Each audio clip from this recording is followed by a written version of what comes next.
The topics and opinions expressed in the following show are solely those of the hosts and their guests and not those of W4CY Radio, its employees, or affiliates.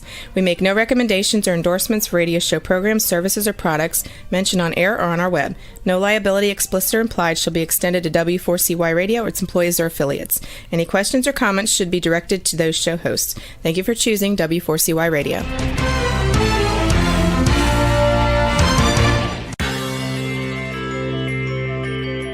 Who is January Jones?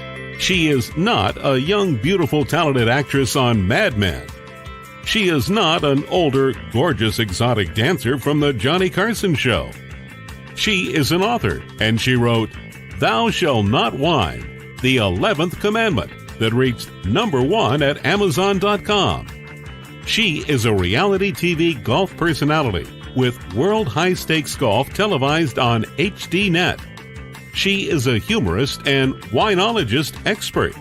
She is your featured host today on January Jones Sharing Success Stories. So sit back, relax, and get ready to laugh and listen to Ms. Jones with her eclectic roster of guests as you learn life's lessons. These stories plus sharing equals success. Welcome, and remember, beware, because you are entering the no whining world of January Jones.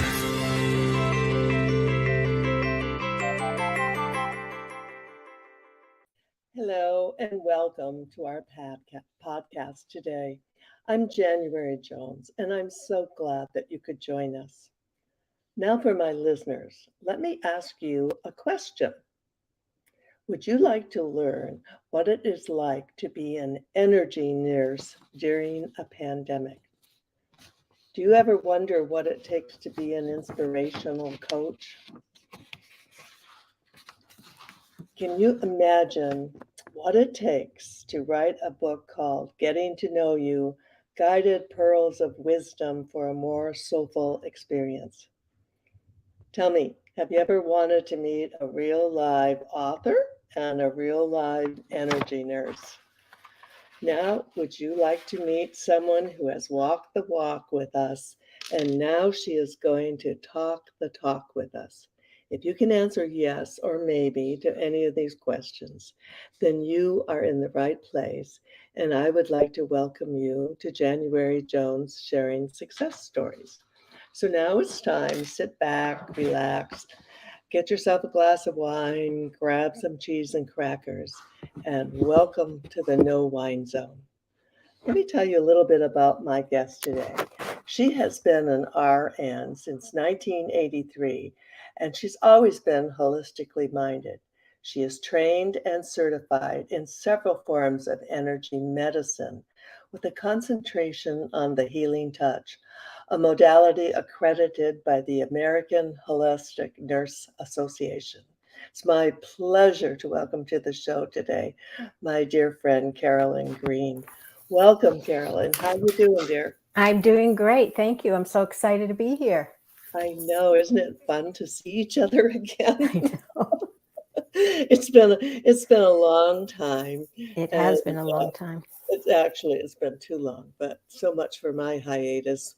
I took 6 months off, and it ended up being 3 years. Well, there were certain things that got in the way of life, right? And we'll talk a little bit about that. For sure. Well, I'm asking all my return guests, who I'm so happy to host again, give me a little rundown on how you handled the pandemic and how did that affect your career? How did it actually affect your life? Give us a short... Oh, that's a loaded question. That's a whole show. I know. Honestly, could have done better. I'm very authentic with my clients, my patients, Yes. of how I reacted. I think, it was definitely a shock. It seemed very surreal. A lot of things did not seem to make sense to me. Really worked with a lot of guidance through it. I think the most difficult part, and I actually do a workshop on this, was handling grief during the pandemic for those who were caretakers and have lost loved ones when they could not be at their bedside to say goodbye. And this was was a big struggle as I was taking care of my mom in the nursing home every day. And then I was locked out, and I literally was handling her care an hour and a half to 3 hours a day outside the window with my cell phone, bringing her nutrition every day, making sure they were giving her meds and supervising. And she had dementia, but she knew who I was, and she couldn't understand why I disappeared after all these years. Yeah. So it took a toll on me mentally. I really was very, fighting the state on that. I thought they were letting other people in, other nurses from the outside, but they wouldn't let me in because I was her daughter, and they felt it wasn't fair to the residents who have doctors and nurses as children. Oh, wow. Wow. At the end of the day, they weren't going to let me in. They got a call that she was dying, and they wouldn't let me in. It was 10 o'clock at night. And I just actually got off a workshop, doing an online workshop. P.S. I got in, and I was able to be with her for the last 40 hours of her life, doing healing touch, and she passed peacefully, and she actually knew I was there. Oh, wow. I was one of the lucky ones. And I think that the pandemic caused a lot of mass confusion. People have a difficulty filtering a lot of information. I think it also created quite a bit of isolation and helplessness, especially if they had a loved one that they were caring for and they couldn't be with. So it caused a whole different trajectory of grief. Oh, wow. So it just took on, it's hard enough to lose a loved one, right? Under normal circumstances. But then when you can't be there or have that somewhat control or be able to say goodbye, it takes a whole nother trajectory. And a lot of people reached out to me and said they had PTSD. Yeah. So anyway, I had a Facebook page, worked with people from around the country, did some online workshops, which was new. I had to stretch my muscles a little bit, not doing things in person. But things are calmer now. And it took me 6 months to restore my health mentally and physically after that, because it took a toll. But communicating with people and bantering back and forth really helped neutralize some of the isolation. And it was helpful on both ends. Oh, yeah. And so many families went through this separation thing. It was very difficult. We're going to take a break now and hear about my book, Thou Shalt Not Whine, the 11th Commandment. And when we come back with Carolyn, we're going to talk about her life as an energy nurse. We'll be right back. Lately, there's a whining epidemic in our world. People are even whining about whining. Are you sick and tired of listening to everyone whining all the time? So was January Jones, the author of Thou Shalt Not Whine, the 11th Commandment, that reached #1 at Amazon.com. Ms. Jones based her book on a survey of the top 10 things that people whine about at all ages and all stages of life. January is a success coach that can tell you how to help others. When you buy Thou Shalt Not Whine, the 11th Commandment, you'll find out what people whine about and how to stop them from whining. This is the perfect gift book to give or get for any occasion. Thou Shalt Not Whine was voted the best gift to be given anonymously for those special people in your life. Ms. Jones is an internationally known author in the style of Irma Bombeck, specializing in housewife humor, with her book being published in Korea and China. You can find Thou Shalt Not Whine at Amazon.com. Welcome back to the No Wine Zone with my guest, Carolyn Green, who is definitely not a whiner because she is a winner. Carolyn, before we go on, could you share your contact info with our fans? And then this info will be displayed on our chat line below the screen. If you could tell them how to contact you and get your book and your jewelry. Sure. Go to theenergynurse.com or shoptheenergynurse.com. Okay. You can go to Carolyn Green at theenergynurse.com to email me and message me. I will return all messages. I'm on Facebook as well. Just go to the Energy Nurse and you'll see my page there. Okay, wonderful. And we'll have that coming up right soon on the chat line below. How old were you when you first realized that you had higher sensitivities than most people around you? How young were you? I can go back to 2 years old. Wow. Yes, and definitely by 3. I started when I was going to birthday parties. I noticed that noises were too loud for me. Bright lights were too loud for me. I come from the time of doing a lot of movies, 16 millimeter films with strobe lights. They would video at all the birthday parties. And I Mm-hmm. was always known as the sensitive kid. Uh-huh. Yeah, right. So, yes. Yeah. And then how did this evolve as you got older, as you became a teenager? Did it keep having these incidents or things that made you feel a little different? I noticed that I would think of things and things would happen. Oh, I okay. noticed I would think of somebody and they would call. I always felt like I was being watched. And when I was 10 years old, I lost my dad tragically. And I Uh-huh. think that really heightened my senses, and he was a great part of that. As far as channeling in 1989, I knew that I was clearly clairaudient channeling, but I could go back to 12 years old when I wrote in a diary that I called Dear Dad. And at the end of the day, I left it on my nightstand and I would write to him all the problems I had at school and Uh-huh. any issues. And I would just start writing his answers back to me in this diary. And I realized that clairaudience was starting at 11 and 12 years old. Uh, So I wish that's I still had that diary, but I moved many years ago and don't lost have it. it. Mhm. That's amazing thing to have. What senses do you recognize that you have now? Do you still have that, or what other things are you able to do that other people can't do? Well, I really feel everybody has the ability to do some of that. I Uh, think some people are born more sensitive than others and empathic, which has its issues. I do workshops on that as well. As far as senses, clairvoyance, clairaudience, where I can hear spirit, I can hear the angels.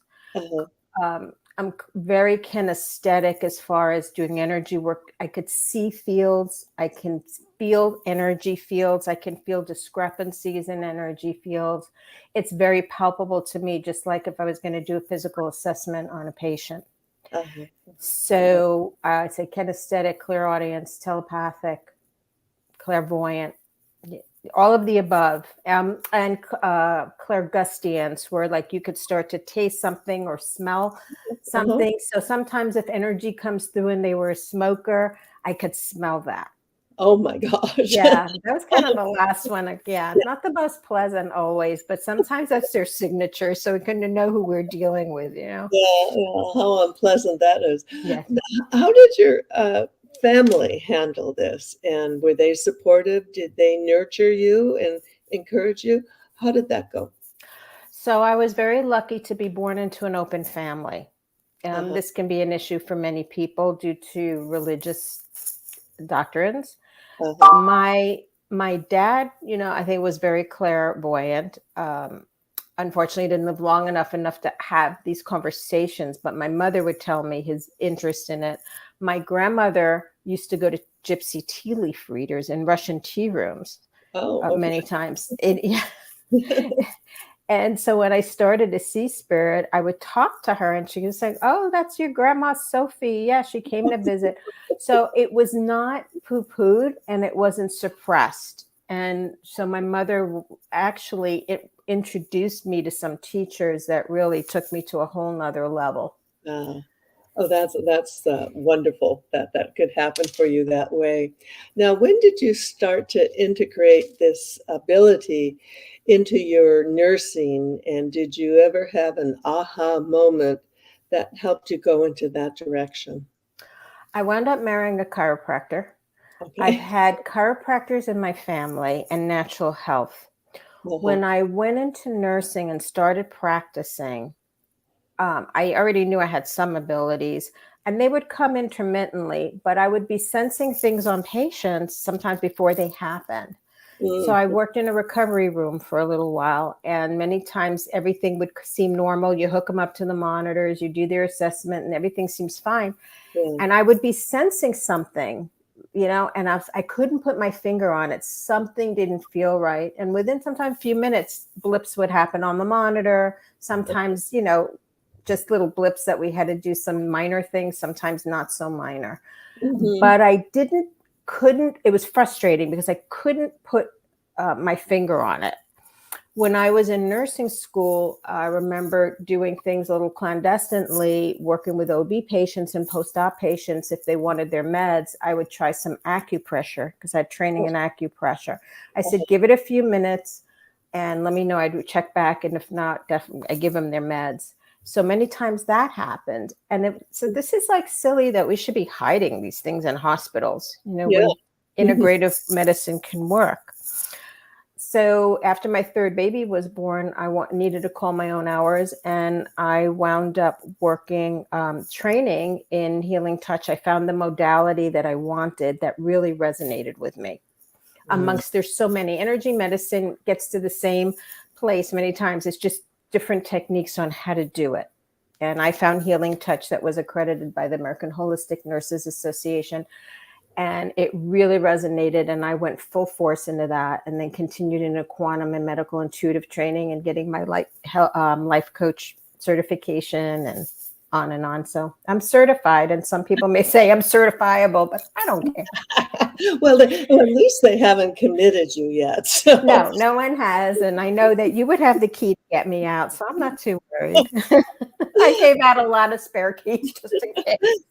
Well, we're going to take a break right now and talk about my Kennedy books. And now would you like to hear about who killed Kennedy? And who do you think had the money, the motive, and the means? Let me ask you a question. Are you still wondering who killed Kennedy? Over 50 years later, the assassination is still a mystery. It is unfinished business for our country. Now, get ready for a theory that you've never heard before, but will make more sense than any other conspiracy theory that you've ever heard in the past. January Jones speaks the unspeakable in her book, Jackie, Ari, and Jack, The Tragic Love Triangle, connecting Jackie and Aristotle Onassis romantically prior to JFK's assassination. Did you know that Ari was Jackie's guest in the White House during the JFK funeral? He was the only non-family member who was invited by Jackie to stay there during the funeral. Aristotle Onassis was one of the wealthiest men in the world, with the means, the motive, and the money to order an assassination that was the perfect crime of the last century. Ari needed class, and Jackie needed cash. They were perfect for each other. Now, what is Camelot? It is but another tragic love triangle. Jackie, Ari, and Jack is available at JanuaryJones.com, Amazon.com, and audiobooks.com, read by Ms. Jones.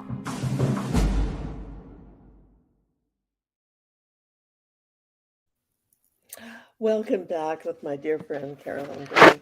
Now, Carolyn, when someone goes to your website and calls you to make an appointment, how does that go? How does it work out for the first session? What does that entail? So that's going to depend on whether they're here physically, if they live close by, or they'll travel like from the West Coast to Florida or North Florida. They'll call my office and we'll make an appointment. I set aside 2 hours for that.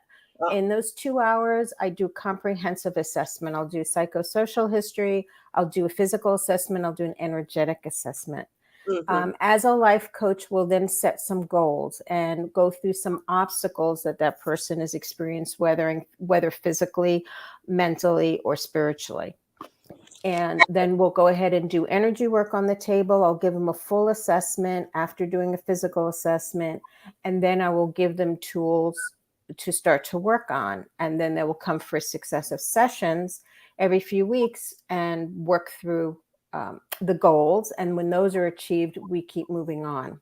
Okay. If it's a remote session, I handle that differently. So if they're not local, I will have them just contact me and they'll set up an appointment. I will go ahead and remotely for about 20 to 30 minutes, tune into them before I ever speak to them. I just need to know their first name. And then I will write down all the notes and do an energetic assessment and any information that I'm getting, and then go speak with them on Zoom or FaceTime, and we'll go through a session. Again, seeing what's validated, seeing what their issues are. Many times those are already pinpointed, and I have them prepare issues as well, so we can move through them methodically. Okay. Now, are you able to go into hospitals to do this? Is your work accepted at hospitals? A lot of hospitals now are doing integrative medicine.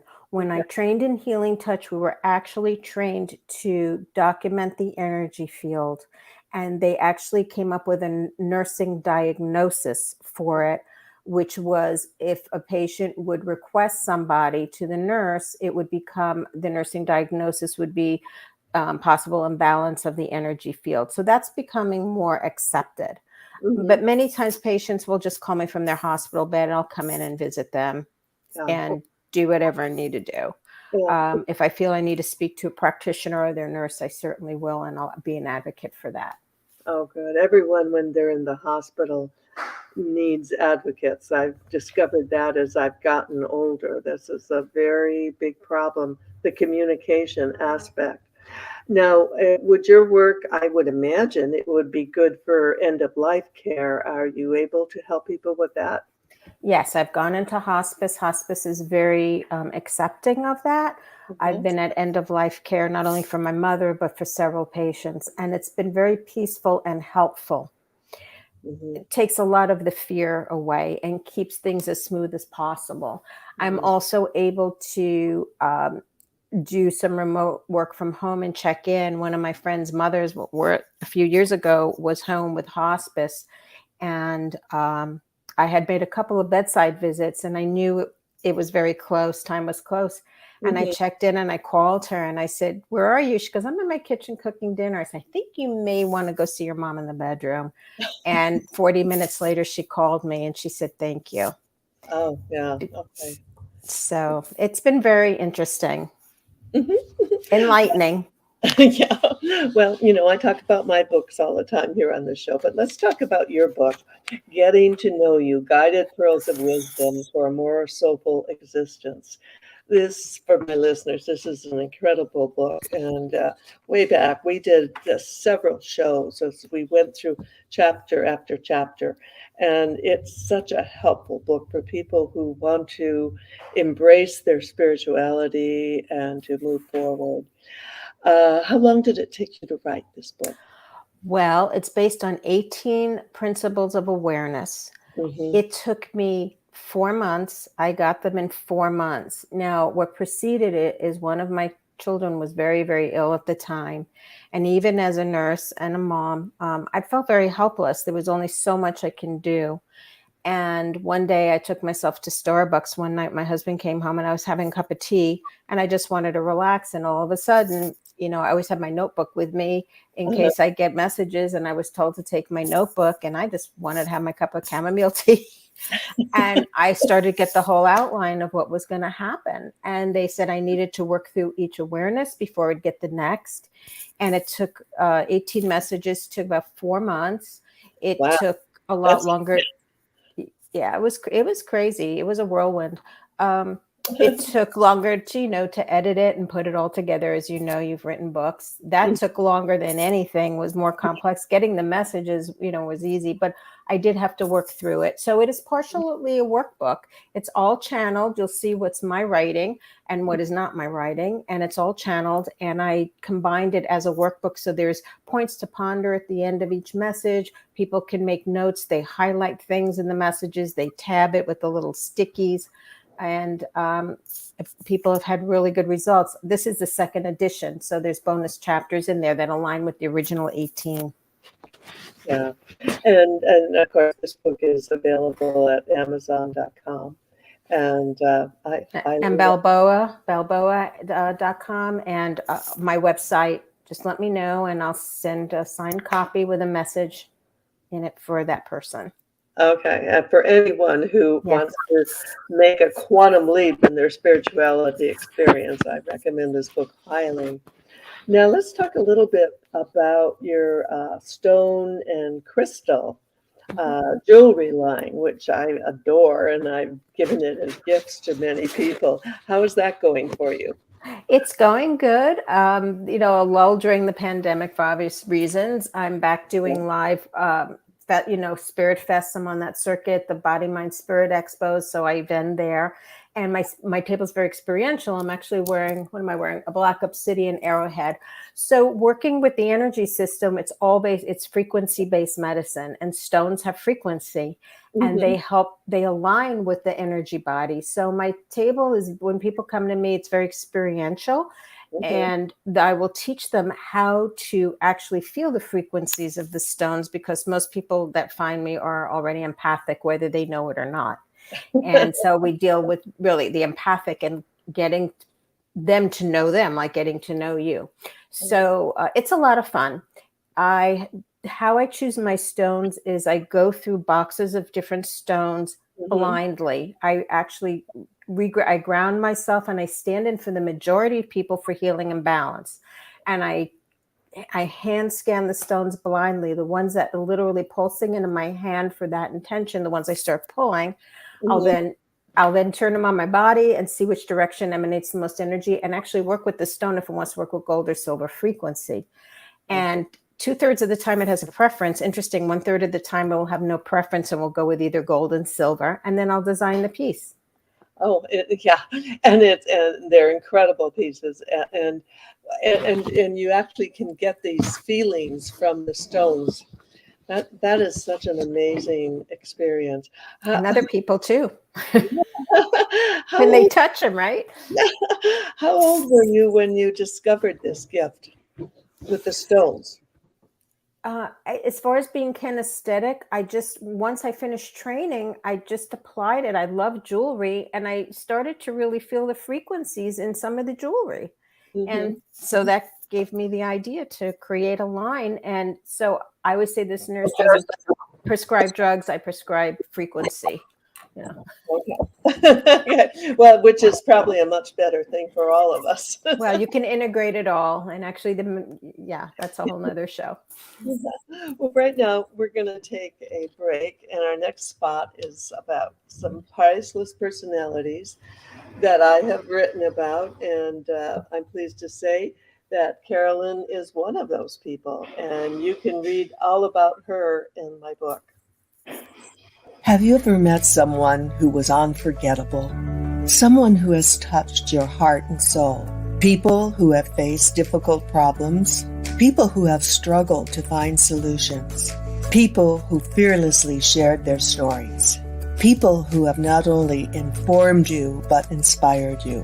People who have priceless personalities. I have been fortunate to host an internet radio talk show called January Jones Sharing Success Stories, and it has been my privilege to interview hundreds of guests. My guests have shared their stories, their struggles, their secrets, and their successes in their own words.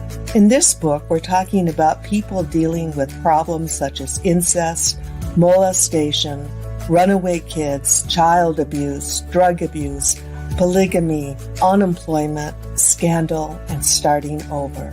Then there are my guests dealing with difficult physical struggles such as blindness, cancer, and birth defects that are beyond traumatic. My guests have all been exciting, eclectic, and energizing. They have amazed, amused, and even astonished me. I have adored getting to meet them, and I adore sharing them with you. Attention all listeners. Priceless Personalities, Success Stories Shared by January Jones, Volume 2 is now available at Amazon.com in paperback and Kindle editions. You'll be able to meet 10 amazing people who will be sharing their own personal stories with all their struggles, successes, and solutions, sprinkled with lots of humor and hope. Priceless Personalities features a teenager who becomes one of the famous Supremes from Motown. A nurse who, as a humorist, helps people People to Heal, an inspiring laughter yoga instructor, a mother dealing with the loss of a child, an incredible motivational speaker, a woman who married 5 times, a gifted paranormal nurse, a wise economist, a funny female humorist, along with an older man sharing his sweet childhood in the Deep South. January's guests are all amazing and amusing. You will never forget meeting them. Go to Amazon.com for your own priceless experience. Welcome back with my friend Carolyn Green. Carolyn, you're doing lectures now, and it's called The Code of Empath. Of the empath, yes. EMPATH. Tell me about that. So most people are empathic. They're either physical or mental empaths or a combination. So I do a workshop on how to handle it. People don't say, is this a gift or a curse? And I said, it's a birthright. You were born into it. And, my guides have really said it's a birthright.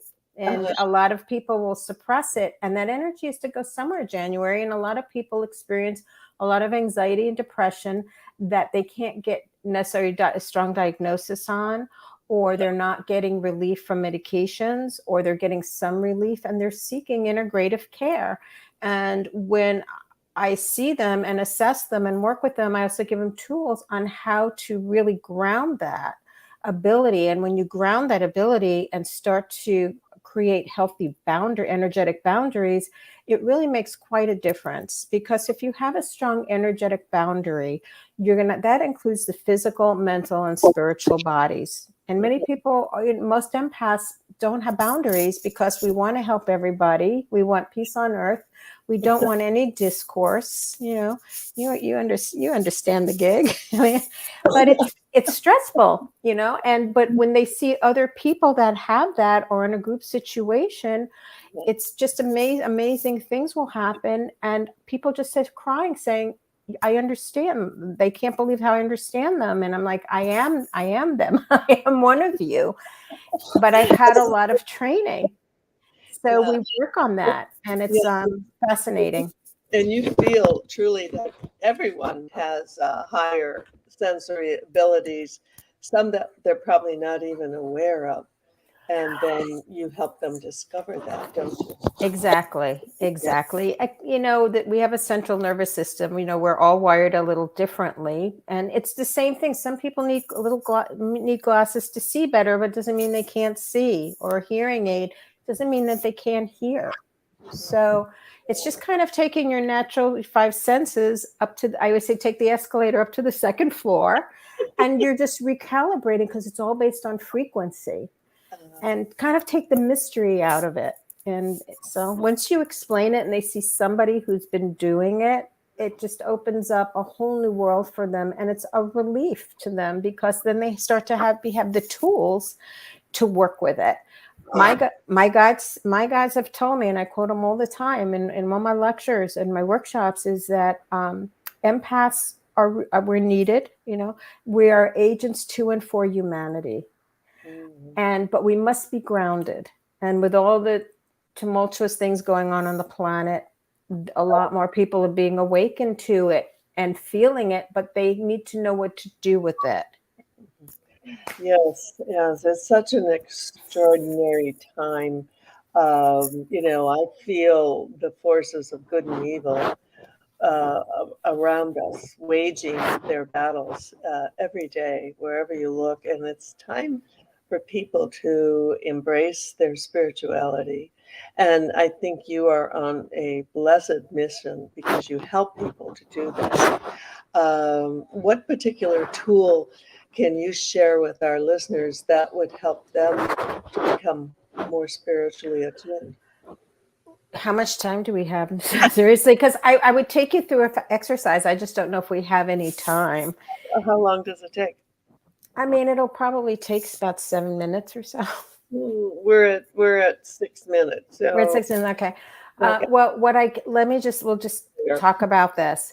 Okay. One of the most basic things you could do is, number one, ground. There's so many ways to ground.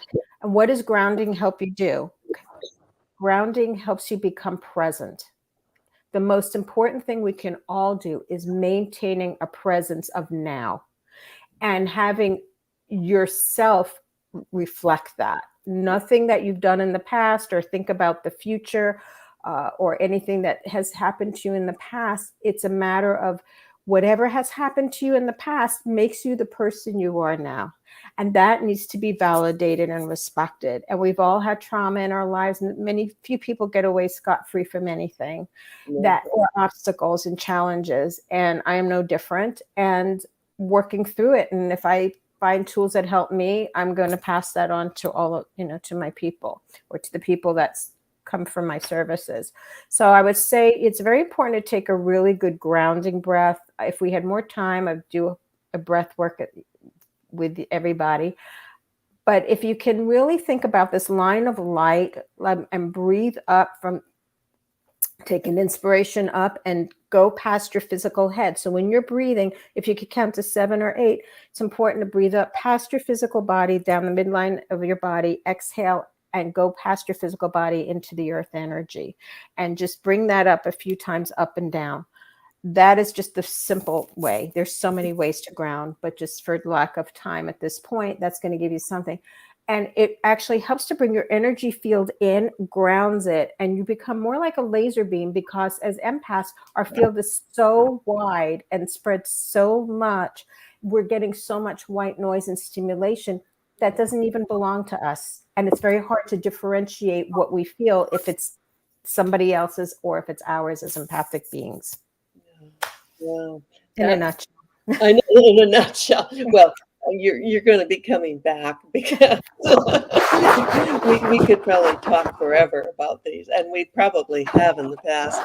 I always, changing the subject when I'm doing this, I always ask my guests before we end the show if they could have dinner with any one person, living or dead, besides me, I'm living, who would you choose to have dinner with? So who is the person you'd really like to meet and talk to? That I haven't known?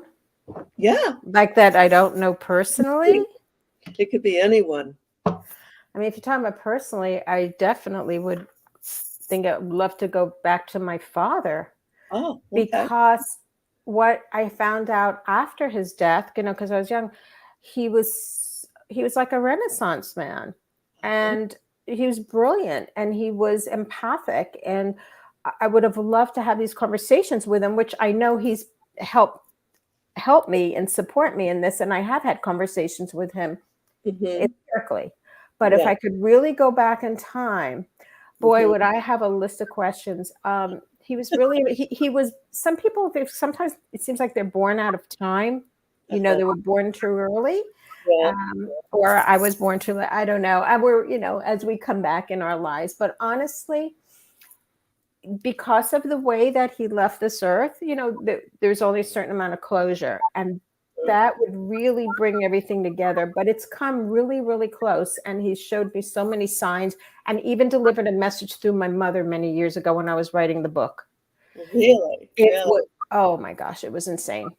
We have a couple of minutes. Basically, my mother called me. She was in the middle of shopping, and she just said, "I just want to let you know your dad is so proud of you." And I said, "Really?" And I had just put the book, I had pressed the button and put the book into the publisher. Okay. And she was shopping. Okay. I mean, it's just, stuff like that. There's no such thing as a coincidence. So that's basically, I had tears in my eyes.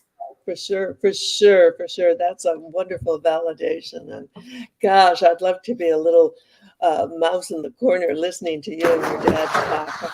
That would be something. But in the meantime, in closing, I'd like to thank you so much for coming and sharing this time with me today. And for my dear listeners, I hope you've enjoyed our time together. Carolyn and I have tried to be informative and inspiring. My upcoming guests will all be eclectic, exciting, and energizing, just like Carolyn is. Next Tuesday live, 2 p.m. Eastern Time. I'm looking forward to sharing one of my favorite people, Jeffrey Breyer, and he is the founder of Laughter Yoga, and he will be so entertaining, and I know you'll all enjoy meeting him. Be sure to go to my website, januaryjones.com. Now, my 78-year-old thought for the day. This one is, don't irritate old people. The older we get, the less life in prison is a detriment. So watch out. So now, thank you, Carolyn, for coming Thank on you. the show and sharing so many wonderful memories you have. Especially, I'm sad to say, of your mother's passing. How sad, and what a wonderful daughter you have been to her. Thank you. And I'm sure that it was so wonderful that you could be with her at the end. So That my was a list, gift. It was a gift yeah, it was a wonderful gift. under the circumstances. Yeah, it sounded like it was a Yeah. struggle. It was a big struggle, but you got to keep fighting. You got to push through. You Got to push through. never give up. And so No. now, dear listeners, thank you for entering the No Wine Zone with us today. And please share our stories and our show with everyone you know. And it is so important for you to especially remember, stop whining and then start smiling. And if that doesn't work, then you can just go out and start eating chocolate, lots and lots of chocolate. Take care and stay safe until we meet again. And hopefully Carolyn will be able to come back and visit with us again soon.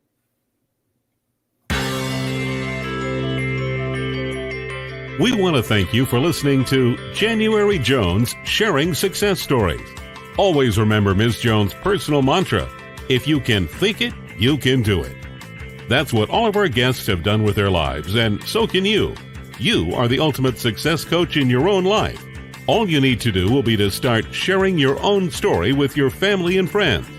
We hope that our guest stories will encourage you to explore an equation in your future that will combine your creativity plus connecting with others will enable you to be successful too. Always remember, your passion plus your purpose will equal prosperity as you explore the wonderful world of January Jones.